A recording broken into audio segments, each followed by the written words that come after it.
আচ্ছা, মনে করি যে কেউ আমাদের ডাকছে, তো আমরা তখন কিন্তু বলতে পারি যে কি হয়েছে। তো ইংলিশে যদি আমরা এই কথাটি বলতে যাই, তো আমরা বলতে পারি হট হ্যাপেন্ড। কি হয়েছে মানে হট হ্যাপেন্ড। কি হয়েছে মানে হট হ্যাপেন্ড। কি হয়েছে মানে হট হ্যাপেন্ড। হট হ্যাপেন্ড মানে কি হয়েছে। তো আবার যদি কেউ আমাদের বলে যে আপনি কি আমাকে ডেকেছিলেন, দেন আমরা এভাবে বলতে পারি যে had you asked for me. Had you asked for me, আপনি কি আমাকে ডেকেছিলেন। Had you asked for me. Had you asked for me মানে আপনি কি আমায় ডেকেছিলেন। তুমি কি আমি কি যেতে পারি।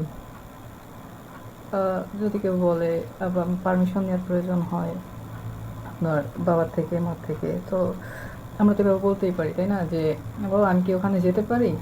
তো এই যেতে পারি এর ইংলিশ হচ্ছে মে আই গো।